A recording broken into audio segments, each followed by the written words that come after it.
যারা বেশি নামাজ পড়বে তারা বেশি জান্নাতে ঢুকবে নাকি? নামাজ পড়তে পড়তে যারা কপাল কালো করে ফেলছে এরা ঢুকবে না? যারা হজ করতে করতে বড় হাজী সাহেব হয়েছে, জিকির করতে করতে হাতে 3-4টা তাসবিহ রেখেছে, তাদের কথা বলা হয়েছে। এগুলো নিঃসন্দেহে অনেক বড় আমল, কিন্তু সবচাইতে বেশি জান্নাতে প্রবেশ করাবে যে আমল, বিষ্ণু বললেন, এক হচ্ছে আল্লাহর ভয়, আরেক হচ্ছে সর্বোত্তম আচরণ। প্রিয় ভাইরা, ইসলামের মেজাজটাকে চিনে নেন, ইসলামের এসেন্সটাকে বুঝে নেন। আমরা ভালো আচরণকে গুরুত্ব দিতে চাই না। অনেক নামাজি লোক দেখবে নামাজ পড়তে পড়তে কপালে কালো দাগ ফেলে দিছে, বাসায় বউয়ের সাথে খারাপ আচরণ করে, খিটখিটে মেজাজের, প্রতিবেশীর সাথে শুধু ঝগড়া, কলিগদের সাথে ঝগড়া, মারামারি, দুঃসম্পর্ক, এরকম আছে না নাই বলেন? আছে না? কিন্তু নামাজি, অনেক বড় হাজি, একদিনও কোরআন তেলাওয়াত মিস হয় না। তো এত ইবাদত করেও সে ইসলামের আসল এসেন্সটাকে ধরতে পারে নাই। বিষ্ণু বললেন, সবচেয়ে বেশি জান্নাতে প্রবেশ করাবে যে দুটি আমল, একটি হচ্ছে তাকওয়াল্লাহ, আল্লাহর ভয়, আরেকটি হচ্ছে উত্তম আচরণ, সর্বোত্তম আচরণ। তো আমরা যেন উত্তম আচরণের অধিকারী হই।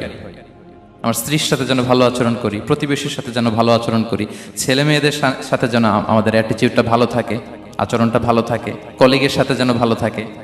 বিশ্বনবীর আচরণ যেমন ছিল তেমন আচরণ যেন আমরা গড়ে তুলতে পারি। আওয়াজ করে পড়ুন আমিন।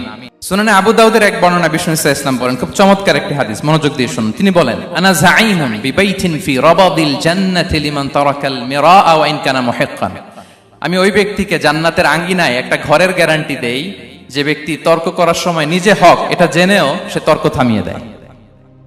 অনেক সময় হয় না, অনেকে পায়ে পাড়া দিয়ে ঝগড়া করতে আসে, এরকম আছে না নাই? আপনি চুপচাপ দেখবেন একটা বাজে কমেন্টস করতেছে, আবার কমেন্টের নিচে কমেন্ট, আবার গালি, হ্যাঁ আছে না এরকম? বিষ্ণু বলেন, নিজে হক এটা জানার পরেও আর যাতে তর্ক না বাড়ে, যে তর্ক থামিয়ে দেয় জান্নাতের আঙ্গিনায়, তাকে আমি একটা ঘরের গ্যারান্টি দেই। ওয়াবিবাইতিন ফি ওয়াসাতিল জান্নাতি লিমান তারাকাল কাযিবা ওয়া ইন কানা মাযিহান। আর ওই ব্যক্তিকে আমি জান্নাতের মাঝখানে একটা ঘরের গ্যারান্টি দেই যে ব্যক্তি কৌতুক করার সময়ও মিথ্যা পরিহার করে। করতেছে কৌতুক, ফান করতেছে আর কি, হি ইজ কিডিং, ফান করে, কৌতুক করে, কিন্তু কৌতুকের সময়ও সে মিথ্যা বলে না। এই স্বভাব যাদের, তাদেরকে আমি জান্নাতের মাঝ বরাবর একটা ঘরের গ্যারান্টি দেই। এরপর বিষ্ণু কি বলে দেখেন, তিনি বলেন, ওয়াবিবাইতিন ফি আ'লাল জান্নাতি লিমান হাসানা খুলুকাহ। আর জান্নাতের একেবারে হাইস্ট পিক অফ প্যারাডাইস, জান্নাতের সর্বোচ্চ স্তরে আমি একটা ঘর বা একটা বাসভবনের গ্যারান্টি ওই ব্যক্তিকে দেই যে তার আচরণটা সুন্দর করেছে, যে সুন্দর আচরণের অধিকারী হয়েছে, তাকে জান্নাতের হাইস্ট পিকে আমি একটা বাসভবনের গ্যারান্টি দেই। তাহলে বলেন তো, আমাদের আচরণটা সুন্দর করার দরকার আছে না নাই? এটা খুব ছোটখাটো একটা আমল, তাই না? কথা বলেন। দক্ষিণ কোরিয়া প্রবাসী ভাইরা আওয়াজ করে বলেন, এটা কি ছোট আমল? দেখলে সালাম দিব, সুন্দরভাবে কথা বলবো, ভালো উইশ করব, হ্যাঁ, হিংসা জিঘাংসা অহংকার থেকে মুক্ত থাকবো, খিটখিটে মেজাজের হব না, অলওয়েজ স্মাইলিং ফেস থাকবে আমার, হৃদ্যতাপূর্ণ আচরণ। এই কাজটা কি ছোট আমল? আওয়াজ করে বলেন, এই আমলটা কি ছোট না বড়? প্রিয় ভাইরা, বিষ্ণু ইসলাম সবার সাথে এরকম মাধুর্যতাপূর্ণ আচরণ করতেন, ছোট থেকে বড়, নারী থেকে পুরুষ, বন্ধু থেকে শত্রু, সবার সাথে সুন্দর আচরণ করতেন। এবং তার এই চমৎকার আচরণে মুগ্ধ হয়ে তার অনেক শত্রু মুহূর্তে তার বন্ধুতে পরিণত হয়েছে। বিষ্ণু ইসলামের কাছে যখন কোনো শিশু নিয়ে আসা হতো, তিনি তাহনিক করতেন, হাদিসে এসেছে, সিরায় এসেছে। তাহনিক কি? খেজুর চিবিয়ে খেজুরের মিষ্টি রস লালাসহ বাচ্চার মুখে লাগিয়ে দিতেন। আলেমদের কাছে, অনেক আলেমদের কাছে আসে, আমার কাছে অনেক এসেছে বাচ্চাদেরকে নিয়ে। তো আমরা এই সুন্নাহর উপর আমল হিসেবে খেজুর চিবিয়ে এর রসটা মুখে ঢুকিয়ে দিয়েছি, বারাকা। বিষ্ণু ইসলামের বারাকা নেওয়ার জন্য আসতো ছোট্ট বাচ্চাদেরকে নিয়ে। মদিনায় যখন সাহাবারা হিজরত করলেন মক্কা থেকে, মুসলিমদের ঘরে সন্তান সন্ততি নাই, বাচ্চা কাচ্চা হয় না। ইহুদিরা টিটকারি করে, এই তো মুসলমানদের সন্তান নাই। সর্বপ্রথম যেই সন্তান হয়েছে তিনি হচ্ছেন আয়েশা রাদিয়াল্লাহু তাআলা আনহার বড় বোন আসমা বিনতে আবু বকরের ঘর উজাড় করে এক সন্তান এসেছে, পুত্র সন্তান, নাম হচ্ছে আব্দুল্লাহ। কি নাম? আব্দুল্লাহ ইবনে জুবাইর। তো আসমা আব্দুল্লাহকে কোলে নিয়ে বিশ্বনবীর কাছে আসলেন। বিশ্বনবী খেজুর চিবিয়ে ওনার লালা মিশ্রিত রস খেজুর সহ মুখে লাগিয়ে দিলেন। তো আসমা সবসময় গর্ব করে বলতেন যে আমার সন্তানের পাকস্থলীতে সর্বপ্রথম যেটা ঢুকেছে এটা হচ্ছে বিশ্বনবীর লালা মিশ্রিত খেজুরের রস। আল্লাহু আকবার। বাচ্চারা আসলে বিশ্বনবী তাহনিক করতেন এবং এটা ল্যাবরেটরিক্যালি প্রুভড, সায়েন্টিফিক্যালি প্রুভড যে বাচ্চার জন্মের পরে এরকম মিষ্টি দিলে, স্পেশালি ডেটস নির্যাস যদি দেয়া হয়, তাহলে এটা তার ইমিউন সিস্টেম বাড়ায়, রোগ প্রতিরোধ ক্ষমতা বাড়ায়, তার ব্লাড সার্কুলেশন বাড়ায়, রক্ত সঞ্চালন বাড়ায়। বিশ্বনবী এটা করতেন। অনেক মায়েরা বরকতের জন্য বিশ্বনবীর কোলে বাচ্চা দিতেন, অনেক বাচ্চা বিশ্বনবীর কোলেই পেশাব করেছে, হাদিস সাক্ষী। ওখান থেকে মাসালা এসেছে, মেয়ে বাচ্চা পেশাব করলে কিভাবে ক্লিন হবে, ছেলে বাচ্চা পেশাব করলে কিভাবে ক্লিন হবে। বিশ্বনবী কোলে নিয়েছেন, পেশাব করে দিছে ভরায়া। আল্লাহু আকবার। বাচ্চাদের মাথায় তিনি হাত বুলিয়ে দিতেন। যেই বাচ্চার মাথায় বিশ্বনবী হাত বুলাতেন, ওই বাচ্চার মাথায় খুব বেশি বেশি চুল গজাতো। সুবহানাল্লাহ পড়বেন না? এক ভণ্ড, সেও ছিল নবী দাবিদার, মুসাইলামাতুল কাদ্দাব। সে নবীকে কপি করত, নবী যা যা করতো তাই করত। তো সেও তার এলাকায় অনেক বাচ্চাদের মাথায় হাত বুলাই দিতে শুরু করলো, যে মোহাম্মদ বাচ্চার মাথায় হাত বুলালে বাচ্চার মাথায় চুল বড় হয়, আমিও তাই করবো। সে বলতো আমিও নবী। সে বলতো নবু আনিস শুনলি ওয়ানিস শুনলাকে মোহাম্মদ, হে মোহাম্মদ, নবু তোমার অর্ধেক আমার অর্ধেক। কি মামুর বাড়ির আবদার দেখছেন? বলে আমারটা আমাকে বুঝিয়ে দাও। তো নবীকে কপি করতো। বিশ্বনবী কুয়ার মধ্যে লোনা পানির কুয়ায় থুতু ফেললে মুহূর্তে লোনা পানির কুয়া মিঠা পানির কুয়ায় পরিণত হতো।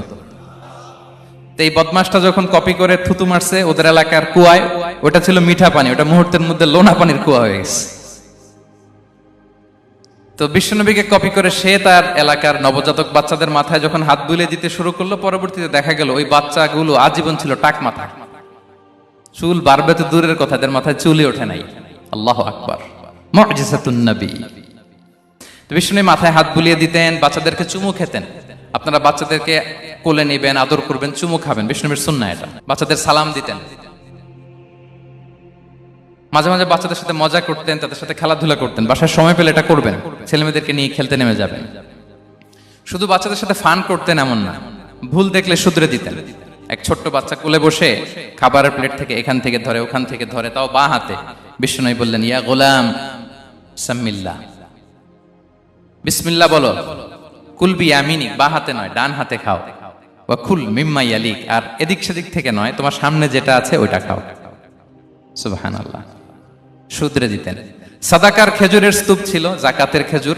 হাসান রাদিয়াল্লাহু তাআলা আনহু, বিষ্ণু ইসলামের দহিত্র, ছোট্ট মানুষ, হাঁটতে হাঁটতে যে খেজুরের স্তূপের দিকে খেজুর নিয়ে খেলতে যায়, হঠাৎ একটা খেজুর খেতে আরম্ভ করলেন। বিষ্ণু বললেন, কেখ কেখ, থামো থামো, ওয়াক থু থু। আমরা যে বাংলা ওয়াক থু বলি, এটার আরবি হচ্ছে কেখ। মানে এই নানা ভাই রাখো রাখো রাখো। আলা তাআলাম ইন্না লা নাকুলুস সাদাকা, নানা ভাই তুমি জানো না আমরা হাশিমি খানদানের, আমরা সাদাকার মাল খেতে পারি না। আঙ্গুল ঢুকিয়ে মুখ থেকে খেজুর বের করে দিলেন। সুবহানাল্লাহ। এভাবে ছোট্ট বাচ্চাদের ভুলগুলো শুধরে দিতেন, কারেকশন করতেন। সুনানে নাসাইতে এসছে, কেন রাসূলুল্লাহ সাল্লাল্লাহু আলাইহি ওয়াসাল্লাম ইয়াজুরুল আনসার, তিনি যখন আনসারীদেরকে ভিজিট করতে যেতেন, ফায়ুসাল্লিমু আলা সিবিয়ানিহি, আনসারী বাচ্চাদেরকে সালাম দিতেন। আপনারা বাচ্চাদের সালাম দেন তো নাকি? নাকি বাচ্চাদের সালামের জন্য বসে থাকেন? অনেকে মনে করে যে আমি মুরব্বী হাজী সাহেব, 80 বছর বয়স, আমি তো শুধু সালাম পাবো, আমি দিব কেন? এরকম একটা ভুল ধারণা আছে না? সালাম শুধু ছোটরা দিবে, ব্যাপারটা কি এমন না? ছোটরা বড়দের দিবে, বড়রা ছোটদের দিবে, সবাই সবাইকে দিবে, ঠিক কিনা বলেন? ইনশাআল্লাহ বলেন সবাই। ওয়ায়ামসাহু বিরুসিহিম, বাচ্চাদের মাথায় হাত বুলিয়ে দিতেন। ওয়ায়াদউ লাহুম, তাদের জন্য দোয়া করতেন। তাহলে বিশ্বনবীর বাচ্চাদের সাথে আচরণ, ডিলিংস, ইন্টারঅ্যাকশন কেমন ছিল বুঝতে পেরেছেন? একবার এক নামাজে ওনার নাতিদেরকে নিয়ে হাজির হলেন, হাসান হুসাইন রাদিয়াল্লাহু আনহুমাকে নিয়ে। তো নামাজের এক সিজদায় বিশ্বনবী এমন লম্বা সময় সিজদায় পড়ে রইলেন, মাথার উঠান না। মুসল্লিরা তো অবাক, সাহাবারা ভাবলেন হায় রে, নবীজি অসুস্থ হয়ে গেলেন নাকি, অথবা ওহী নাজিল হলো নাকি। নামাজ শেষে সাহাবারা জিজ্ঞেস করলেন, ইয়া রাসূলুল্লাহ, আপনি কি অসুস্থ হয়েছেন নাকি ওহী নাজিল হচ্ছিল? এত লম্বা সিজদা দিতে তো কখন দেখি নাই। বিশ্বনবী বললেন, না না, কুল্লুন যালিকা লাম ইয়াকুন, কোনটাই না, বরং ওয়ালাকিন নাবনি ইরতাহালানি, আমার নানা ভাই হাসান হুসাইন সিজদারত অবস্থায় আমার পিঠের উপরে উঠে বসেছিল। ফাকারিহতু আন উআজ্জিলাহু হাত্তা ইয়াকদিয়া হাজাতা, আমি উঠে গেলে তাদের ডিস্টার্ব হবে, এজন্য সিজদায় পড়েছিলাম। যতক্ষণ তাদের পিঠে উঠে খেলতে মনে চেয়েছে তারা খেলেছে, তারা নেমেছে, তারপরে সিজদা থেকে মাথা উঁচু করে দাঁড়িয়েছি। সুবহানাল্লাহি বিহামদিহি। তো আমরা কাঁধে নিয়ে খেলবো তো দূরের কথা, আমরা অনেকে বাচ্চাদেরকে মসজিদে দেখলেই রেগে যাই, আছে না নাই? অনেক মুরব্বীরা আছে মসজিদে বাচ্চা দেখতে পারে না, দেখবেন হ্যাঁ, খিটখিটে মেজাজের হয়ে যায়, রিয়্যাক্ট করে। আলহামদুলিল্লাহ গত অনেক বছর ধরে বাংলাদেশে এটা নিয়ে আমরা কন্টিনিউয়াসলি বলেছি যে না, শিশুদেরকে আপনারা মসজিদে আসলে ধমক দিবেন না, ভুল করলে, আওয়াজ করলে, চিৎকার করলেও তাদেরকে বকা দেওয়া যাবে? বলেন। আজকে যদিও বকা খেয়ে মসজিদ থেকে ফিরে যায়, আর কোনোদিন মসজিদের দিকে পা বাড়াবে? ও যাবে ক্লাবে, হ্যাঁ, ও যাবে গানের কনসার্টে, আর ফেরাতে পারবেন মসজিদে? আর আসবে না। খবরদার, আপনার একটা ধমকের কারণে মসজিদমুখী কোনো শিশু যেন অন্যদিকে না যায়। বুঝাবেন যে আব্বু এটা আমাদের ইবাদত গাহ, পবিত্র জায়গা, এখানে দুষ্টামি করতে হয় না, আওয়াজ করতে হয় না, আল্লাহ তোমাকে অনেক গুনাহ দিবে। গুনার ভয় দেখালে কিন্তু বাচ্চারা দুষ্টামি করে না, দেখবেন। ঠিক কিনা বলেন? এই সেন্সটা তাদের আছে, এভাবে বুঝাবেন।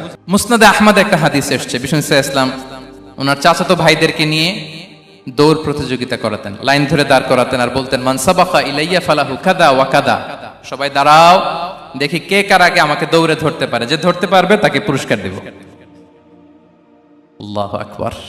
এবং বিশ্বনবীর এই কথা শুনে সবাই দৌড়ে যে বিশ্বনবীর ঘাড়ের উপর উঠতো, বুকের উপর উঠতো, ঝাঁপিয়ে পড়তো, বিশ্বনবী সবাইকে ধরে আগলে নিতেন, প্রত্যেকের গালে চুমু খেতেন। পড়েন সুবহানাল্লাহ। এই ছিল শিশুদের প্রতি বিষ্ণু ইসলামের আচরণ।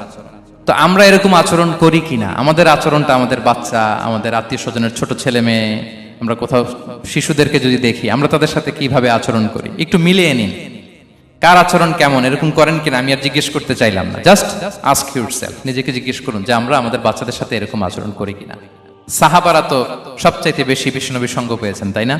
তাদের সাথে কেমন আচরণ ছিল? যে আয়াতটি দিয়ে আমি শুরু করেছি, আল্লাহ বলেছেন ফাবিমা রাহমাতিম মিনাল্লাহি লিনতা লাহুম ওয়ালাউ কুনতা ফাযযান গালিযাল কলবি লানফাদ্দু মিন হাওলিক। সাহাবারা বিশ্বনবীর এত ভালোবাসা পেয়েছেন, এত সুন্দর আচরণ পেয়েছেন, তারা বিশ্বনবীকে সব সময় আগলে রাখতে চাইতেন, ঘিরে থাকতে চাইতেন, তার সঙ্গ ছাড়তে চাইতেন না। পড়েন সুবহানাল্লাহ। বাসায় ভাল লাগে না, বিশ্বনবীর কাছে চলে যেতেন। ওয়াইফের সাথে মনোমালিন্য, নবীর দরবারে চলে যেতেন। এমনকি কোন সাহাবীর পেটে যদি ক্ষুধা লাগতো, ঘরে খাবার না থাকতো, তারা বিশ্বনবীর কাছে চলে যেতেন। তারা বলতেন নবীর চেহারার দিকে তাকিয়ে থাকলেই আমাদের ক্ষুধা মিটে যেত। আগলে রাখতেন সবসময় বিষ্ণু ইসলামকে। আর সবসময় বিষ্ণু ইসলাম একটা স্মাইলিং ফেস নিয়ে তাদের সাথে কথা বলতেন, মুচকি হাসবেন। বিষ্ণু বলেন তাবাসসুমুকা ফি ওয়াজহি আখিকা সাদাকা, you smile to your brother, it's a charity. তোমার ভাইয়ের দিকে তাকিয়ে তুমি যে মুচকি হাসো, এটা সাদাকা দেওয়ার সওয়াব কামিয়ে ফেলো তুমি। এবং সাহাবারা বলতেন মা রাআইতু আহাদান আকসারা তাবাসসুমান মিন রাসূলিল্লাহ সাল্লাল্লাহু আলাইহি ওয়াসাল্লাম। বিশ্বনবীর চাইতে বেশি কাউকে আমরা কোনোদিন মুচকি হাসি দিতে দেখিনি। মুচকি হাসেন তো আপনারা? মুচকি হাসবেন, হাসলে যদি সাদাকার সওয়াব হয় তো আমরা মুখ গোমরা করে রাখবো কেন? দেখবেন যিনি মুচকি হাসে তাকে সবাই পছন্দ করে, আর যিনি গোমরা মুখ থাকে তার দেখতে ভালো লাগে। আমার ভালো লাগে না, আপনাদের লাগে? হাসি কিন্তু সংক্রামক, ইতিবাচক ভাবে সংক্রামক। আপনি হাসলে দেখবেন হেসে হেসে কথা বলে, যার সাথে বলতেছেন তারও একটা হাসি। আপনি গোমরা মুখ থাকলে ওই ব্যক্তিও গোমরা মুখ, ঠিক কিনা বলেন? এবং মুচকি হাসলে স্বাস্থ্য ভালো থাকে, মানসিক স্বাস্থ্যের সাথে এটা সম্পর্ক আছে। দেখেন বিষ্ণু ইসলাম কেমন কনসিডারেট ছিলেন। বিশ্বনবী যদি কারোর সাথে মুসাফা করতেন, ভাই একটু হাত মিলান তো, এই যে ওই লোক হাত সরানোর আগে বিশ্বনবী হাত সরাতেন না। যখন উনি হাতটা টান দিতেন তখন নবী হাত টান দিতেন। কারোর সাথে কথা বলার সময় এইভাবে আর চোখে তাকাতেন না, এইভাবে না। কথা বলতে হইলে ঘুরে তার দিকে হয়ে তাকে সম্মান দিয়ে, রেসপেক্ট দিয়ে কথা শুরু করতেন। কেউ কোনো গুরুত্বপূর্ণ কথা কানে কানে বলতে চাইলে তিনি কথা শেষ না হওয়া পর্যন্ত মাথা সরাতেন না। সুবহানাল্লাহ, আসতে বলেন। আল্লাহু আকবার, আল্লাহু আকবার। একটু মিলিয়ে নেই, আসলে কি আমরা পারি এত চমৎকার আচরণ উপহার দিতে? কতটা কনসিডারেট ছিলেন দেখেন। এক বেদুইন, অক্ষর জ্ঞানহীন মানুষ, সভ্যতার ছোঁয়া তার মধ্যে লাগেনি। সে মসজিদে নববীতে ঢুকে একবার মসজিদে নববীর মাঝখানে পেশাব করা শুরু করলেন। কি করা শুরু করলেন? কোথায়? টয়লেটে? কোথায়? ইসলামের সবচাইতে দ্বিতীয় সবচাইতে পবিত্র জায়গা বিশ্বনবীর মসজিদের মাঝখানে। সাহাবারা তাকে মারতে উদ্ধত হলেন। বিশ্বনবী বললেন দাও, থামো থামো, এই থামো থামো। কারণ প্রস্রাব করার সময়, টয়লেট করার সময় হুট করে কাউকে ধমক দেওয়া যায় না, ডাকা যায় না, দরজায় বড় নক করা যায় না। করলে তার ক্ষতি হতে পারে, এটা করবেন না। বিষ্ণু বললেন দাউ ওয়া হারিকু আলা বাউলিহি সাজলান মিন মা, এই রাখো রাখো, বেচারাকে পেশাব করতে দাও, করতে দাও, করতে দাও, পেশাব করতে দাও। সে পেশাব শেষ করলো, বিষ্ণু বললেন এক বালতি পানি ঢেলে দাও। এই এক বালতি পানি বালুতে মিশে জায়গাটা পরিষ্কার হয়ে যাবে। এরপর বিষ্ণু ইসলাম বললেন ফা ইন্নামা বুইসতুম মুয়াসসিরিন ওয়ালাম তুবআসু মুআসসিরিন, তোমরা এত কঠোর হচ্ছ কেন? আল্লাহ তো তোমাদেরকে কঠোর করে পৃথিবীতে পাঠাননি, সহজপন্থী করে আল্লাহ তাআলা আমার এই উম্মতকে পৃথিবীতে পাঠিয়েছে। পড়েন সুবহানাল্লাহ। দেখেন কত চমৎকার আচরণের ছিলেন। এবং পরে লোকটাকে বুঝিয়ে বললেন, সে কালিমা পড়ে মুসলমান হয়ে গিয়েছে। আল্লাহু আকবার। এই ছিল বিষ্ণু ইসলামের ইন্টারাকশন সাহাবাদের সাথে। এবং সাহাবাদের জন্য তিনি দোয়া করতেন প্রাণ ভরে। প্রিয় ভাইরা, দোয়া চাওয়া, দোয়া করা দুটোই সুন্নাহ। প্রাণ ভরে তিনি সাহাবাদের জন্য দোয়া করেছেন। বিষ্ণু ইসলাম একবার ওয়াশরুম সেরে এসে দেখলেন কে যেন অজুর পানি রেখে গিয়েছে। জিজ্ঞেস করলেন কে রেখেছে? বলা হলো আব্দুল্লাহ ইবনে আব্বাস রেখে, ছোট্ট আব্দুল্লাহ। বিষ্ণু ইসলাম খুশি হয়ে গেলেন, হায় রে, সে কিভাবে খেয়াল করলো, আমি এখন ওয়াশরুম থেকে আসলেই তো আমার অজুর পানি লাগবে। খুশি হয়ে একটা দোয়া করলেন তার জন্য। তিনি বললেন আল্লাহুম্মা ফাক্কিহহু ফিদ্দীন ওয়া আল্লিমহু তা'বীল, মানে হে আল্লাহ, আপনি তাকে দ্বীনের জ্ঞান দেন এবং কোরআনের ব্যাখ্যা তারে শিক্ষা দেন। বিশ্বনবীর এই দোয়া এমন ভাবে কবুল হয়েছে, এই আব্দুল্লাহ ইবনে আব্বাস যত মুফাসসির পৃথিবীতে আসবে সকল মুফাসসিরদের সম্রাট হিসেবে আল্লাহ তাকে কবুল করেছেন। বিশ্বনবীর দোয়া তারা পেয়েছেন। উম্মে সুলাইম রাদিয়াল্লাহু তাআলা আনহা আনাস রাদিয়াল্লাহু তাআলা আনহুকে নিয়ে আসলেন, বললেন নবী হে, আপনি এসেছেন, আমরা যে এত খুশি মদিনাবাসী, সবাই দেখে আপনার হাতে কিছু না কিছু হাদিয়া দেয়, আমি কি দিব? কিছু দেয়ার নাই, কিছু দেয়ার নাই, আমি গরিব মানুষ, আমি আমার নাড় ছেঁড়া ধন, কলিজার টুকরা আনাস, আমার শিশু সন্তানটারাই আপনারে হাদিয়া দিয়ে দিলাম। খুয়াইদুমুকা আনাস, নবী হে, সে আপনার ছোট্ট খাদেম হবে, আপনার কাজ করে দিবে। উদুল্লাহ আলাহ, আপনি তার জন্য একটু দোয়া করেন। বিষ্ণুনবী দোয়া করলেন, কি দোয়া করলেন? আল্লাহুম্মা আকসির মালাহু ওয়া ওয়ালাদা, আল্লাহ আনাসের সম্পদও বাড়ায় দাও, ওয়া ওয়ালাদা, তার সন্তানও বাড়ায় দাও। দেখেন এই দোয়ার কি বরকত। এই দোয়ার বরকতে আনাস বলে মদিনাতে যত খেজুর বাগান ছিল সবগুলো খেজুর বাগানে বছরে খেজুর হতো একবার, কিন্তু নবীর দোয়ার বরকতে আমি আনাসের বাগানে খেজুর হতো বছরে 2 বার। আর উনার সর্বসাকুল্যে ছেলে মেয়ে ছিল, কোন বর্ণনায় 78 জন, কোন বর্ণনায় 80 জন। আমাদের পুরো বংশে আছে 80 জন, কথা বলেন। আপনার পুরো গোষ্ঠীতে 80 জন আছে। উনার শুধু ছেলে মেয়ে, একজনের ছেলে মেয়ে কয়জন?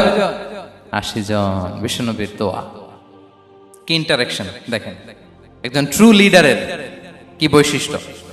তিনি সাহাবীদের ভালো গুণ দেখলে তাদেরকে উৎসাহিত করতেন, ইন্সপায়ার করতেন, প্রশংসা করতেন। আবু মুসা আল-আশআরী রাদিয়াল্লাহু তাআলা আনহু, তিনি রাত জেগে চমৎকার কণ্ঠে তেলাওয়াত করতেন। একদিন তার ঘরের পাশ দিয়ে বিষ্ণুনবী যাচ্ছিলেন, পরের দিন বললেন, আবু মুসা, আমি কিন্তু তোমার কণ্ঠ শুনেছি, বড় সুরেলা গলা তোমার। লাকাত উতিতা মিজমারান মিন মাজামিরি আলি দাউদ, দাউদ নবীর গলায় আল্লাহ যে সুরের ঝংকার দিয়েছেন, এই উম্মতের মধ্যে আল্লাহ তোমার গলায় সেই সুরের লহরী ঢেলে দিয়েছেন।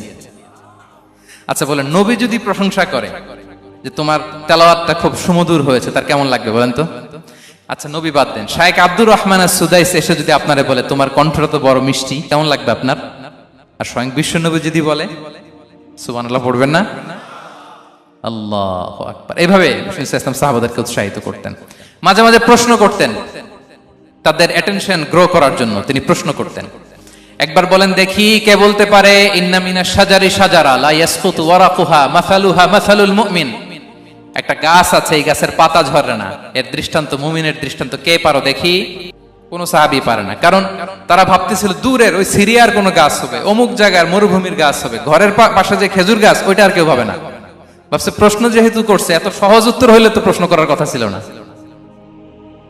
তারা এইটা বলে, ওইটা বলে, ক্যাকটাস, গুলমলাতা, ওই গাছ। নবী বলে না, ইন্নাহা আন-নাখলা, এটা খেজুর গাছ। কি গাছ? তো আব্দুল্লাহ ইবনে ওমর তখন খুব ছোট, তিনি মনে মনে ধরে ফেলছিলেন, কিন্তু ভয়ে বলে না। তো বাসায় যে ওমর রাদিয়াল্লাহুকে বলে, আব্বা আপনারা কেউ পারেন না, আমি তো জানতাম এটা খেজুর গাছ, তো বললা না যে? আব্দুল্লাহ বলে, আপনি পারেন না, অন্যান্য সাহাবারা বাচ্চা ছাড়া কেউ পারে না, আমি কেমনে কই? ওমর রাদিয়াল্লাহু বললেন, আজকে যদি তুমি বলতে পারতে, লাল উট পেলে আরবরা যে যত খুশি হয় আমি তার চেয়েও বেশি খুশি হয়ে যেতাম। নবীর সামনে আমার বুকটা এত বড় হয়ে যেত। আল্লাহু আকবার। দেখেন, প্রশ্ন ছুড়ে দিয়ে মনোযোগ আকর্ষণ করতেন সাহাবাদের, রসিকতা করতেন মাঝে মাঝে। রসিকতা। এক সাহাবী বলেন, ইয়া রাসূলুল্লাহ, আমার চলতে বড্ড কষ্ট হয়, আপনি যদি দয়া করে আমাকে একটা উট দিতেন তাহলে আমি রাইড নিতাম এটার উপরে, এটা দিয়ে চলতাম, সফরের কষ্ট কমে যেত। বিষ্ণু বলেন, যাও, ঠিক আছে, তোমাকে একটা উটের বাচ্চা দিব। কি দিব? সাহাবী বলেন, ইয়া রাসূলুল্লাহ, আমি চাইলাম কি আর আপনি বললেন কি? আমার তো লাগবে এমন উট যেটা দিয়ে মরুভূমিতে চলা যায়। বিষ্ণু বলেন, ওই উটটাও তো অন্য কোনো না কোনো উটের বাচ্চা। সুবহানাল্লাহ পড়বেন না? ছোট্ট কথা, দেখেন কি রসিকতা, কি সেন্স অফ হিউমার। সুবহানাল্লাহ। সাহাবীদের সাথে এক কাতারে মিশে কাজ করতেন, নিজ হাতে সাহাবীদের সাথে মিশে কি করেছেন? মসজিদে নববী নির্মাণ করেছেন। পঞ্চম হিজরিতে নিজে মরুভূমির বালু খনন করে পেটে পাথর বেঁধে পরীক্ষা খনন করেছেন সাহাবীদের সাথে। True leader. শুধু তাই নয়, সাহাবারা ভালো পরামর্শ দিলে সেটা অ্যাকসেপ্ট করতেন। আমাদের মধ্যে অনেকের একটা ইগোইস্টিক ঝামেলা আছে, বাড়ির কাজের মেয়ে বলছে, কাজের ছেলে বলছে, এই আমার স্টাফ বলছে, এটা আমি কেন শুনবো? এরকম একটা মেন্টালিটি অনেকের আছে না নাই? অনেক সময় তাদের মধ্য থেকেও ভালো পরামর্শ আসতে পারে না? বলেন পারে কিনা? বিশ্বনবী দেখতেন কেউ ভালো পরামর্শ দিলে সেটা পিক করতেন, নিয়ে নিতেন। বদরের যুদ্ধে মুসলিম সৈন্যরা কোথায় ক্যাম্প করবে, বিশ্বনবী হঠাৎ একটা জায়গায় ক্যাম্প স্থাপনের নির্দেশনা দিলেন। হাব্বাব ইবনুল মুনজির রাদিয়াল্লাহু তাআলা আনহু তিনি বললেন, ইয়া রাসূলুল্লাহ, অনুমতি দিলে একটা কথা বলবো। কি কথা? এই যে আপনি ক্যাম্প স্থাপন করলেন এখানে, এটা কি আল্লাহর আদেশে না আপনার ইচ্ছায়? নবী বললেন, আমার ইচ্ছা, এটা আল্লাহর আদেশ নয়। তাহলে ঠিক হয় নাই, লোকেশন সিলেকশন ঠিক হয় নাই, তাহলে কোথায়? হাব্বাব বললেন, ইয়া রাসূলুল্লাহ, ওই যে কূপ দেখা যায় ওখানে, দ্যাটস আওয়ার লোকেশন, ওখানে করলে ভালো হবে। কেন? বলতেছে, আমরা ওখানে ব্যারিকেড দিয়ে রাখবো, পানি আমাদের কন্ট্রোলে থাকবে, কুরাইশরা পানির অভাবে যুদ্ধ ছাড়াই মরবে, আমরা পানি খেয়ে যুদ্ধ করবো। সুবহানাল্লাহ বলেন। বিশ্বনবী সাথে সাথে হাব্বাবের কথা মেনে নিলেন, বলে যে না, আমি যে ডিসিশন দিয়েছি সৈন্যদের মধ্যে আবার ছড়িয়ে দাও, we should change our location. আল্লাহু আকবার। তাহলে সাহাবাদের সাথে ইন্টারেকশন কি ফ্র্যাঙ্কলি, কি ওপেন মাইন্ডেড। সুবহানাল্লাহ বিহামদি। তাহলে শিশুদের সাথে গেল, বড়দের সাথে, সাহাবাদের সাথেও গেল। আল্লাহ। আচ্ছা, 3 নম্বরে স্টাফের সাথে, কর্মচারীর সাথে, সেবকের সাথে বিষ্ণু ইসলাম কি আচরণ করেছেন? বিষ্ণু ইসলামের অনেক খাদেম ছিল, সিরাতে এসেছে। সবার কথা তো বলা যাবে না, একজনের কথা বলি, আনাস রাদিয়াল্লাহু তাআলা আনহুর কথা। আনাস, লক্ষ্মীপুরে আমি এক জায়গায় ওনার কোন একটা ওয়াজ করতে যেয়ে আমি বললাম, আনাস নামটা কেমন লাগে? কারণ অনেকে বাচ্চা নিয়ে এসে বলে, হুজুর নাম রেখে দেন। তাই আমি বললাম, আজকে এখানে নাম দিয়ে দেই আনাস। এই বছর এই লক্ষ্মীপুরে যত বাচ্চা হবে যাদের মনে চায় আনাস রেখে দিয়েন। 3-4 বছর পরে শুনি আনাস দিয়ে লক্ষ্মীপুর ভরে গেছে। অনেকে আমাকে জানাইছে ছেলের নাম কি আনাস। তো বলে যে, ওই যে হুজুর আপনি 19 সালে আমাদের লক্ষ্মীপুরে এসে বলছিলেন, ওই কথা থেকে আমরা, পেটে ছিল বাচ্চা, আমরা নিয়ত করে ফেলছি আনাস রাখবো। আনাস নামটা অনেক সুন্দর না? সাহাবাদের নামগুলো চুজ করে করে ছেলেদের নাম রাখবেন। উনি ছিলেন বিষ্ণু ইসলামের খাদেম। কোনদিন তিনি কোন ওনার স্টাফকে, সেবককে, খাদেমকে মারধর করেন নাই, কোনদিন না। আমরা তো পান থেকে চুন খসলে, আল্লাহ, বাংলাদেশে ওই যে লোহার খুন্তি গরম করে কাজের মেয়ের পিঠে শেখা দেয়া হয়, এরকম আছে না নাই? ডাকাত বলেন, মানবাধিকার কর্মী, আবার নারী আন্দোলনের বড় নেত্রী, কিন্তু ঘরের ভেতরে দেখা যায় তার আসল চরিত্র। কারো আসল চরিত্র যদি জানতে চান, কয়েকটা জায়গায় নক করলে জানা যায়। এক হচ্ছে তার বউ, তার ব্যাপারে কি বলে, তার স্ত্রী। এরপর তার ড্রাইভার কি বলে, তার ঘরের কাজের মহিলাটা কি বলে। এদের কাছে নক করলেই আপনি বড় সাহেবের আসল তথ্য পেয়ে যাবেন। কথা বুঝতে পেরেছেন? আনাস রাদিয়াল্লাহু তাআলা আনহু বলেন, খাদিমতুন নাবিয়্যা 10 সিনিন ফামা ক্বালা লি উফ ফামা ক্বালা লি লিমা সানা'তা ওয়ালা লিমা লা সানা'তা। আমি 1 বছর 2 বছর নয়, 10 বছর বিশ্বনবীর খাদেম ছিলাম। আওয়াজ করে বলেন তো, কয় বছর? একদিনের জন্য আমার কোনো কাজে বিরক্ত হয়, উহ ইস, আরে, বিরক্ত হয়, আমরা এগুলো বলি না? একদিনের জন্য বলে না, একদিন, একটি মুহূর্তের জন্য। এই 10 বছরে একটিবারও পেয়ারা নবীজি বলেন নাই, আনাস এটা কেন করলে? একবারের জন্য বলে নাই, আনাস এটা করলে না কেন? একবারের জন্য তিনি বলেন। আনাস রাদিয়াল্লাহু তাআলা আনহু বলেন, একদিন একটা কাজে, সম্ভবত জুব্বা আনতে আমাকে বিষ্ণু পাঠিয়েছিলেন। আমি ছোট মানুষ, জুব্বা আনতে যে ভুলে আমি মদিনার বাচ্চাদের খেলা দেখতে আরম্ভ করলাম। বাচ্চারা রাস্তায় খেলাধুলা করে না? বিশ্বনবী যেটা আনতে পাঠিয়েছে ওইটা না এনে ভুলে, ছোট মানুষ তো, সেও দাঁড়িয়ে দাঁড়িয়ে মদিনার ছেলে মেয়েদের খেলা দেখতেছে। এখন সময়ের পর সময় যায়, ঘন্টার পর ঘন্টা যায়, আনাস তো আর আসে না জুব্বা নিয়ে। বিশ্বনবী ভাবলেন, হায় রে, আনাস মনে ভুলে গেছে, যাই নিজের কাজ নিজেই করে নিয়ে আসি। বিষ্ণু বেরোলেন, বেরোই দেখে ওই তো আনাস, আমার আনাস বাচ্চাদের সাথে খেলা দেখতেছে। আমরা হইলে কি করতাম? আমরা হইলে কি মায়ের, ওই যে ডাইরেক্ট মায়ের। আল্লাহ, আজকে তোর একদিন কি আমার একদিন না। বিষ্ণু গেলেন, তিনিও বাচ্চাদের সাথে খেলা দেখতে শুরু করলেন, কিছুই বললেন না, শুধু আলতো হাতে আনাসের পিঠে হাত রাখলেন, ঘাড়ে আলতো হাতে। বিষ্ণুবীর হাতটা রেশমের চেয়েও সফট ছিল। হাত রাখলেন, হাত রাখাতে আনাস রাদিয়াল্লাহু তাআলা আনহু ফানাযারতু ইলাই, তিনি বললেন আমি পিছনের দিকে তাকালাম, বিষ্ণুনবীর দিকে আমি তাকালাম, হঠাৎ করে দেখলাম যে বিষ্ণুনবী। তাকানোর পর পর আমি ভয় পেয়ে গেলাম, কিন্তু বিষ্ণু সাল্লাল্লাহু আলাইহি ওয়াসাল্লাম ধমক দেয় নাই, কিরে আনাস তুই এখানে, এটাও বলে নাই। তাকালাম, ওয়া হুয়া ইয়াদহাক, তিনি একটা মুচকি হাসি দিলেন। বললেন আনাস তোমাকে না কাজে পাঠিয়েছিলাম, এখানে কেন? আনাস বলে ইয়া রাসূলুল্লাহ ক্ষমা করে দেন, আমি যাচ্ছি। আনাস বলে বিশ্বনবীর সেদিনের মুচকি হাসির শাসন মরার আগের দিন পর্যন্ত আমার এই সোজা রাস্তায় রেখেছে। ভাইরা আমার, শাসন করতে জানলে পিট্টি দেয়া লাগে না, ধমক দেয়া লাগে না, মার দেয়া লাগে না। শাসন করতে জানলে একটা মুচকি হাসি দিয়ে শাসন করা যায়। এবার জানবো স্ত্রীর সাথে আচরণ। স্ত্রী যার সাথে আমার সম্পর্ক খুবই গভীর, খুবই মজবুত, তার সাথে কেমন আচরণ ছিল। সিরাতে অনেক কথা এসেছে, আমাদের সময় নেই, সংক্ষেপে বলি। স্ত্রীদের তিনি আগে সালাম দিতেন, মসজিদ থেকে ঘরে পৌঁছে দিতেন, ঘরের কাজে সহযোগিতা করতেন, ওঠে ওঠার সময় হেল্প করতেন, মাঝে মাঝে স্ত্রীদের পরামর্শও নিতেন। আপনারা এগুলো করেন তো? করেন? এই যে আওয়াজ নাই, পেছনে কিন্তু ভাবিরা বসে আছে সবাই। উল্টা পাল্টা বললে এখানে উইটনেস আছে, খবর আছে আজকে। এগুলো করেন? করেন? হ্যাঁ, করতে হবে, করতে হবে। বিষ্ণু সাল্লাল্লাহু আলাইহি ওয়াসাল্লাম নিজ হাতে ঘরে উটের দুধ দহন করতেন, রুটি সেকা দিতেন, কাপড় সেলাই করতেন, এই কাজগুলো করতেন। এবং আম্মা জান আয়েশা রাদিয়াল্লাহু তাআলা আনহাকে এত ভালোবাসতেন, তিনি বলেন আমি গোশত খেয়ে ওইটার হাড্ডিটা রেখে দিলে বিশ্বনবী আমার খাওয়া হাড্ডিটা নিয়ে আবার চুষতে শুরু করতেন। আমি গ্লাসের যেখান দিয়ে পানি খেতাম, পেয়ালার খুঁজে খুঁজে বিশ্বনবী ওই জায়গায় ঠোঁট লাগিয়ে পানি খেতেন। মাইমুনা রাদিয়াল্লাহু তাআলা আনহা বলেন যে আমি আর বিশ্বনবী এক বালতি থেকে মগ দিয়ে পানি নিয়ে দুজনে গোসল করেছি।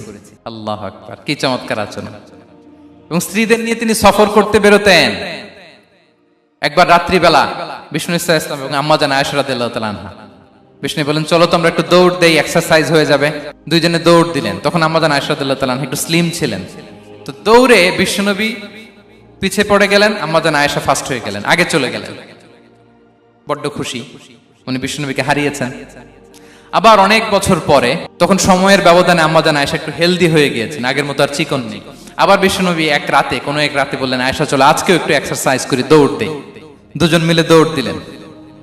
আজকে বিশ্বনবী আর আম্মা জান আয়েশাকে চান্স দেন নাই, তিনি জোরে দৌড়ে আম্মা জান আয়েশাকে রানার আপ করে দিলেন, উনি ফার্স্ট হয়ে গেলেন। এরপর কি বললেন জানেন?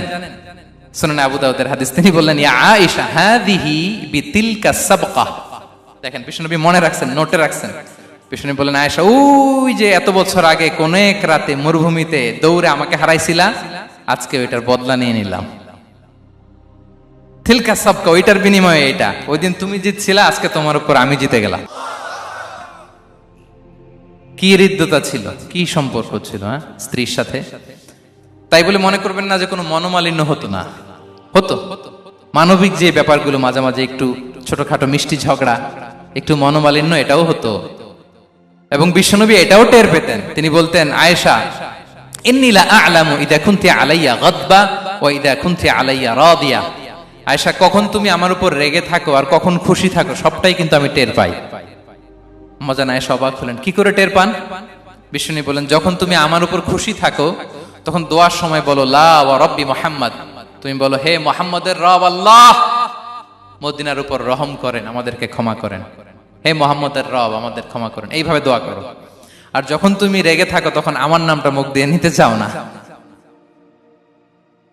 তখন তুমি দোয়াতে বলো লা ওয়া রাব্বি ইব্রাহিম, হে ইব্রাহিমের আল্লাহ, হে ইব্রাহিম নবীর খোদা, আমাদের মাফ করো। তখন তুমি আমার নাম নাও না, কৌশলে আমার নামটা বাদ দাও। আম্মা জান আয়েশা বলেন ইয়া রাসূলুল্লাহ মা আহজুরু ইল্লা ইসমাক, নবী হে, আমি তো আপনার নামটাই শুধু মুখ থেকে বাদ দেই, আমার হৃদয় থেকে তো কখনো আপনারে বাদ দিতে পারি না। এটা ঠিক, তখন রেগে থাকি, আপনার নামটা মুখে নেই না, কিন্তু হৃদয় থেকে তো আপনাকে সরাতে পারি না। সুবহানাল্লাহ। এই ছিল বিষ্ণুবীর সাথে স্ত্রীদের সম্পর্ক। প্রিয় ভাইরা, আমরা যদি একটু দেখি প্রতিবেশীর সাথে কেমন আচরণ করতেন নেইবার। বিষ্ণু বলতেন, মান কানা ইউমিনু বিল্লাহি ওয়াল ইয়াউমিল আখিরি ফালইউকরিম দাইফা, যে আল্লাহ বিশ্বাস করে, আখিরাতে বিশ্বাস করে, সে যেন প্রতিবেশীকে সম্মান করে। এবং একবার আবু যার আল গিফারি রাদিয়াল্লাহু তাআলা আনহুকে বিষ্ণু ইসা ইসলাম বললেন, আবু যার, ইদা তাবাখতা মারাকান ফাআকসির মাআ, হে আবু যার, তুমি যদি কখনো ঝোল তরকারি রান্না করো, ঝোলের তরকারি খাইছেন? আপনাদের সাউথ কোরিয়াতে তো বিখ্যাত একটা ঝোলের তরকারি আছে, কি নাম যেন, মাছের মেয়ংথাং। আমরা একটা শব্দ শিখছিলাম, কি যেন বলে, খামসা হামনিদা। কয়েকটা শব্দ শিখাই দিছে ভাইরা আমাকে। তো এই যে নামটা বললাম, ঝোলের মধ্যে ট্যাংরা মাছ, শিং মাছ ঝোল দেয়া একটা তরকারি। তো আবু যার গিফারিকে বিষ্ণু সাল্লাল্লাহু আলাইহি ওয়াসাল্লাম বলেন, ইদা তাবাখতা মারাকান ফাকফির মা, হে আবু যার, কখনো যদি ঝোলের তরকারি রান্না করো, একটু বেশি করে পানি দিও, যাতে করে তোমাদের পাশাপাশি তোমার প্রতিবেশীর সাথে একটু ঝোল শেয়ার করতে পারো। প্রতিবেশীকে এত গুরুত্ব দিতেন। তিনি বলতেন, লাইসাল মুমিন আল্লাযী ইয়াশবা ওয়া জারুহু জাইউন ইলা জামবিহি, সে মুমিন নয় যে পেট পুরে খায় আর তার প্রতিবেশী না খেয়ে রাত যাপন করে, সে মুমিন নয়। দেখেন প্রতিবেশীকে কত গুরুত্ব তিনি দিয়েছেন। বিশ্বনবীর এক ইহুদি প্রতিবেশী ছিল। কোন ধর্মের? সবাই বলেননি, একসাথে আওয়াজ করে বলেন, কোন ধর্মের প্রতিবেশী? ওই ইহুদির এক ছেলে বিশ্বনবীর কিছু কাজ করে দিতেন। অনেকদিন হলো ছেলেটা আসে না। খোঁজ নিলেন, শুনলেন সে অসুস্থ। শুনলেন ইহুদি ছোট্ট ছেলেটা কি? বিশ্বনবী দেখতে গেলেন। মুসলিম শিশুকে দেখতে গেলেন নাকি? কোন ধর্মের শিশু? তার মানে আপনার প্রতিবেশী যদি হিন্দু হয়, বৌদ্ধ হয়, খ্রিস্টান হয়, দ্যাট ডাজন্ট ম্যাটার, আপনি তার বিপদে আপদে পাশে থাকবেন। এটাই ইসলামের শিক্ষা, ঠিক কিনা বলেন? এই যে আপনাদের এখানে বুদ্ধিস্ট নেইবার আছে, হিন্দু নেইবার আছে, খ্রিস্টান নেইবার আছে, তারা বিপদে পড়লে তো আপনার যাওয়ার দরকার নাই না? যাবেন, খোঁজ খবর নিবেন, ভিজিট করবেন, পাশে দাঁড়াবেন। আপনি যে তাদের খোঁজ খবর নিতেছেন, মুসলিম হয়েও আপনি এত চমৎকার আচরণের, এটা দেখেই অনেকে কালিমা পড়ে মুসলমান হয়ে যাবে। এটাই তো দ্য বিউটি অফ ইসলাম, ইসলামের সৌন্দর্য। বিশ্বনবী হিন্দু মুসলিম ইহুদি বাছেন নাই, ছোট্ট ইহুদিটাকে দেখতে গেলেন। যে দেখে হায়রে, কাতর হয়ে সে বিছানায় মৃত্যু শয্যায় শুয়ে আছে। বাচ্চাটার মাথায় হাত বুলিয়ে দিলেন। হাত বুলিয়ে বাচ্চাটাকে, ইহুদি বাচ্চাটাকে বললেন, আসলিম, হে শিশু, তুমি ইসলাম ধর্ম গ্রহণ করো। এখন ছোট্ট মানুষ, তার বাবা আবার পাশে দাঁড়িয়েছে, আব্বা কি বলে না বলে, সে নাযারা ইলা ওয়াজহি আবি, বাবার দিকে তাকালেন। তা বাবা বলে, আতি আবুল কাসিম, মানে বিষ্ণু সাল্লাল্লাহু আলাইহি ওয়াসাল্লামের কুনিয়াত, বড় ছেলে ছিল কাসিম, তাকে বলা হতো আবুল কাসিম। ইহুদি বাবা বলল, মুহাম্মদ যা বলে তাই করো। সাথে সাথে সে পড়ল, আশহাদু আল্লা ইলাহা ইল্লাল্লাহ ওয়া আশহাদু আন্না মুহাম্মাদুর রাসূলুল্লাহ। বিশ্বনবী বেরোয়ার সময় বললেন, আলহামদুলিল্লাহিল্লাযী আনকাযাহু মিনান নার, প্রশংসা সে আল্লাহর যে একটু আগে জাহান্নামী হওয়ার কথা ছিল, মুহূর্তে কালেমার মধ্য দিয়ে তাকে জান্নাতি বানিয়ে দিলেন। দেখেন প্রতিবেশীর সাথে কি আচরণ। ইহুদি প্রতিবেশীর পাশে দাঁড়িয়েছেন, অসুস্থ, ভিজিট করেছেন। আমরা যেন আমাদের প্রতিবেশীর খোঁজ রাখি। অভুক্ত প্রতিবেশী রেখে আপনি পেট পুরে খেয়ে তাহাজ্জুদ পড়লে ওই তাহাজ্জুদ আল্লাহর দরবারে যাবে না। খবরদার, খবরদার, আমরা যেন প্রতিবেশীর সাথে সুসম্পর্ক রাখি। বদরের যুদ্ধে 70 জন বন্দী হয়ে আসলো। বিশ্বনবী 70 জনকে সাহাবাদের মধ্যে ভাগ করে দিলেন। বললেন, তোমরা খারাপটা খাবে, বন্দীদেরকে ভালোটা খাওয়াবে। কি নমুনা স্থাপন করেছে ইসলাম। সুমামা ইবনে উসাল রাদিয়াল্লাহু তাআলা আনহু নামে এক যুদ্ধবন্দীর ছোট্ট ঘটনা বলে আমি পয়েন্টটা শেষ করছি। ইয়ামামার বড় লিডার ছিলেন, যুদ্ধবন্দী হয়ে মদিনায় আসলেন। নাম সুমামা ইবনে উসাল রাদিয়াল্লাহু তাআলা আনহু। তখন মুশরিক ছিলেন, যুদ্ধবন্দী হিসেবে আনা হলো। তাকে মসজিদে নববীর পিলারের সাথে রশি দিয়ে বাঁধা হলো। বিষ্ণু বললেন, সুমামা, কি অবস্থা তোমার, কেমন লাগে, তোমার সাথে কেমন আচরণ করা হবে বলো। বললেন, মুহাম্মদ, তুমি চাইলে মারতেও পারো, বাঁচিয়েও রাখতে পারো। বিষ্ণু বললেন, সুমামা, এ দুনিয়াটাই শেষ নয়, আখিরাতে বিশাল এক জগৎ পড়ে আছে। তুমি যদি শাহাদা বাক্য পড়ো, আমাদের ভাই হয়ে যাবা। তোমার সেফটি সিকিউরিটির দায়িত্ব আমাদের। আমরা তোমরা সবাই মিলে এক। তারপর একে একে বিশ্বনবী তার সাথে ইসলামের সৌন্দর্যগুলো তুলে ধরলেন, সালাত কি, জাকাত কি, এগুলো বুঝালেন। বাড়িতে যেয়ে বললেন সবচেয়ে ভালো খাবার রান্না করো, একজনকে দিয়ে মসজিদে পাঠালেন। যুদ্ধবন্দীর সাথে কি আচরণ দেখছেন। এরপরের দিন বিশ্বনবী আবার তাকে ইসলামের দাওয়াত দিলেন। এরপর বাড়িতে এসে একজনকে বললেন, যাও আমার ওই উটের দুধ দহন করে তাকে এক পেয়ালা গরম দুধ দিয়ে আস। আমরা জামাইকেও তো এরকম সমাদর করি না, কি বলেন? তৃতীয় দিন বিশ্বনবী আবার খাবার নিয়ে গেলেন, আবার ইসলামকে তুলে ধরলেন। সুমামা তো অবাক, যুদ্ধবন্দীদের সাথে মুসলমানরা এরকম আচরণ করে। 3 দিন ধরে লাগাতার যখন ইসলামকে প্রেজেন্টেশন শেষ, বিষ্ণু বললেন, যাও এবার সুমামা ইবনে উসালের রশিটা খুলে তাকে ছেড়ে দাও। সাহাবারা বললেন, বলেন কি ইয়া রাসূলুল্লাহ, ভয়ঙ্কর, বিশ্বাসঘাতকতা করবে, মেরে ফেলবে আমাদের। বিষ্ণু বললেন, না, আমি যা জানি তোমরা তা জানো না, ছেড়ে দাও। সুমামাকে ছেড়ে দেয়া হলো। সুমামা বের হলেন মসজিদ থেকে, ফিরে তার ভূখণ্ড, তার এলাকা ইয়ামামাতে তিনি গেলেন না। মদিনার মসজিদে নবীর পাশে খেজুর বাগানের পাশে তিনি অজু করলেন, গোসল করলেন, অজু করলেন। এরপর ফিরে এসে বিশ্বনবীর সামনে দাঁড়িয়ে বললেন, আশহাদু আল্লা ইলাহা ইল্লাল্লাহ ওয়া আশহাদু আন্না মুহাম্মাদান আবদুহু ওয়া রাসূলুহু। আমি সাক্ষ্য দিচ্ছি আল্লাহ ছাড়া কোনো ইলাহ নেই, আপনি আল্লাহর প্রেরিত রাসূল। হে মুহাম্মদ, আপনার চাইতে নিকৃষ্ট মানুষ আমার কাছে কেউ ছিল না, কিন্তু এখন থেকে আপনার চাইতে কোনো প্রিয় মানুষ আমার জীবনে নেই। ইসলামের চাইতে নিকৃষ্ট কোনো ধর্ম আমার জানা ছিল না, আজ থেকে ইসলামের চাইতে প্রিয় ধর্ম আমার কাছে নেই। মদিনার চেয়ে নিকৃষ্ট কোনো শহর আমার কাছে ছিল না, সবচেয়ে অপছন্দের শহর, আজ থেকে মদিনার চেয়ে প্রিয় শহর আমার কাছে নেই। দিস ইজ ইসলাম। বিশ্বনবী বললেন, হে নবী, আপনি আমাকে উমরার অনুমতি দিন। তিনি উমরা করতে গেলেন। বিষ্ণু তাকে তালবিয়া শিখিয়ে দিলেন। এই প্রথম কেউ মুসলিম, সুমামা ইবনে উসাল, উনিই প্রথম মুসলিমদের মধ্যে উমরা করেছেন তালবিয়া পড়তে পড়তে, লাব্বাইক আল্লাহুম্মা লাব্বাইক পড়তে পড়তে। উমরা করার শেষে ইয়ামামা থেকে গম আসতো মক্কায়, ওই গম পিষে রুটি বানিয়ে মক্কাবাসী খেয়ে বেঁচে থাকতো। উনি ঘোষণা দিলেন, মুহাম্মাদের অনুমতি ছাড়া ইয়ামামার একটি গমের দানা আজ থেকে মক্কায় পৌঁছবে না। সুবহানাল্লাহ পড়বেন না? এই যে আমেরিকা যে ইকোনমিক স্যাংশন দেয়, এটা শিখছে সুমামা উমামা ইবনে উসাল রাদিয়াল্লাহু তাআলা আনহুর কাছ থেকে। আল্লাহু আকবার। তিনি বললেন, একটা গমের দানা পচবে না, ওনারা আর রুটি খেতে পারে না। গমের দাম বেড়ে গেল। বিষ্ণুর কাছে চিঠি লিখে পাঠালেন, হে মুহাম্মদ, তুমি যদি উমামারে না বলো আমরা না খেয়ে মরবো। পরে বিশ্বনবীর হস্তক্ষেপের মধ্য দিয়ে আবার ইয়ামামা থেকে গম আসা শুরু হয়েছে। সুবহানাল্লাহ পড়ে। প্রিয় ভাইয়েরা, তাহলে বন্দীদের সাথে, যুদ্ধবন্দীদের সাথে বিশ্বনবীর আচরণ কেমন ছিল টের পেয়েছেন? ভিক্ষুকের সাথে কি আচরণ? বিশ্বনবী কখনো না বলতে পারতেন না। কেউ হাত পাতলে কি বলতে পারতেন না? পারতেন না। এক ভিক্ষুক এসে বলে, এই মুহাম্মদ, দাও, তোমার কাছে কি আছে দাও। নবী তখন চাদর পরা ছিলেন। চাদর ধরে এমন জোরে টান দিছেন, বিশ্বনবীর ঘাড়ের চামড়া এখানে ছিঁড়ে গেছে, চামড়ায় দাগ পড়ে গেছে। বিশ্বনবী তার দিকে তাকিয়ে, ওই যে মুচকি হাসির ম্যাজিক, আবার মুচকি হাসি, মুচকি হাসি দিয়ে বললেন, যাও তাকে কিছু দিয়ে দাও। সুবহানাল্লাহ পড়বেন না? আচ্ছা, ভিক্ষা করতে আইসা যদি আপনার জুব্বা ধরে টান মারে, জামার কলার ধরে টান মারে, এই দে, কি করবেন বলেন? ওই যে মায়ের, মানে ডানে বায়ে আর কোনো সলিউশন নাই, খালি মায়ের, আইজো মায়ের, খাইলো মায়ের।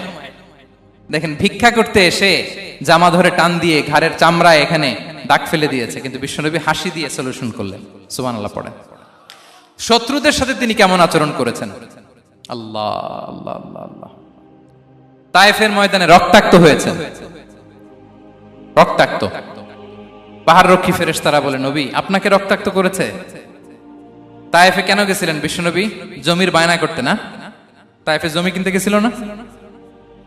তায়েফবাসীকে জাহান্নামের আগুন থেকে বাঁচাতে রক্তাক্ত করা হয়েছে। পাহাড় রক্ষী ফেরেশতারা বললেন, নবী একটা আদেশ দেন, দুই দিক থেকে চাপা মেরে পুরো তায়েফবাসীকে মাটির সাথে মিশিয়ে ফেলবো, মাটির সাথে মিশে যাবে। বিশ্বনবী বললেন, না না, তারা হয়তো ঈমান আনে নাই, তাদের ভবিষ্যৎ প্রজন্মের কেউ না কেউ লা ইলাহা পড়বে, কেউ না কেউ লা ইলাহা জপবে। তাই হয়েছে। তায়েফে যদি যান, আল্লাহু আকবার, মসজিদ আর মসজিদ, শান্তি আর শান্তি। আল্লাহু আকবার। উহুদের ময়দানে দাঁত শহীদ হয়েছে, রক্তাক্ত হয়েছে, হেলমেট ভেঙে কপালে পাথর ঢুকেছে। ফেরেশতারা বললেন, আদেশ দেন, উহুদ পাহাড় তাদের ঘাড়ের উপরে বসিয়ে। বিষ্ণু বললেন, না। বিষ্ণু বললেন, না, আল্লাহুম্মা হদি কওমি ফাইন্নাহুম লা ইয়ালামুন। আল্লাহ আমার কওমকে ক্ষমা করে দেন, ওরা বুঝে নাই। দেখেন, শুধু ক্ষমাই চান নাই যে আল্লাহ ওদেরকে মাফ করে দেন, ওদের হয়ে কৈফিয়ত দিয়েছেন আল্লাহকে, এক্সকিউজ দিয়েছেন। আল্লাহ কেন কেন ক্ষমা করবেন? কারণ ওরা বুঝে নাই। এক্সকিউজ দিয়েছেন, তাদের হয়ে কৈফিয়ত দিয়েছেন। এই ছিল শত্রুদের সাথে বিশ্বনবীর আচরণ। যুদ্ধের ময়দানে ঘোষণা দিতেন, খবরদার ওদের নারীদের গায়ে হাত দিবে না, শিশুদের গায়ে হাত দিবে না, গবাদি পশু মারবে না, কোন পাদ্রীর গায়ে হাত দিবে না। গোটা বিশ্বের কেউ, কোন যুদ্ধের সেনাপতি যুদ্ধের ময়দানে এমন মানবতা দেখাতে পারে না। চিল্লায় বলেন ঠিক কিনা? অষ্টম হিজরিতে মক্কা বিজয়ের দিন থারথার করে কাঁপছিল কুরাইশরা যে আজকে তো আমাদেরকে ক্যাপিটাল পানিশমেন্ট দিবে, ডেথ পেনাল্টি দিবে। বিশ্বনবী বললেন, না, লা তাসরিবা আলাইকুমুল ইয়াউম ইযহাবু ফাআনতুমুত তুলাকা। 4-5 জনকে তিনি শাস্তি দিয়েছেন, গণহারে শত শত হাজার হাজার পরিবারকে তিনি ক্ষমা করে দিয়েছেন। বললেন, তোমরা আমার ভাই, ভাই ভাইয়ের সাথে যেরকম আচরণ করবে, ইউসুফ তার ভাইদের সাথে যা করেছে আমি তাই করব, আমি ক্ষমা করে দিলাম। আল্লাহু আকবার। এ ছিল শত্রুদের সাথে আচরণ। শেষ কথা বলি, শেষ কথা হচ্ছে প্রাণীর সাথে বিশ্বনবীর কেমন আচরণ ছিল। প্রাণীর সাথে একবার এক আনসারের খেজুর বাগানে ঢুকলেন, ঢুকে দেখেন একটা উট কাঁদে। কি কাঁদে? কানে কানে এসে বিশ্বনবীকে কি যেন বলে যায়। বিশ্বনবী রেগে বললেন, এই উটের মালিক কে? এক আনসারের সাহাবী বললেন, ইয়া রাসূলুল্লাহ আমি। বিশ্বনবী বললেন, তোমার কি ভয় হয় না আল্লাহর? কলিজার মধ্যে আল্লাহর ভয় নাই? আল্লাহ তাআলা দয়া করে উটের মালিক তোমাকে বানিয়েছে, উট কানে কানে এসে আমাকে বলেছে তুমি তাকে কয়দিন ধরে খাবার দাও নাই, আর তাকে দিয়ে কাজ করিয়েছে অনবরত। খবরদার, কিয়ামতের দিন আল্লাহ তাআলা জালিমের কাতারে তোমাকে দাঁড় করাবে। প্রাণীর জন্য বিষ্ণু ইসা ইসলাম কত দয়াদ্র ছিলেন। জবাই করার সময় বিষ্ণু বলতেন, ইহসানের সাথে জবাই করো, ছুরি ধারালো করে রাখো। কোরবানির সময় আমরা প্রাণীটাকে কি করি? আদর করি না, মেরে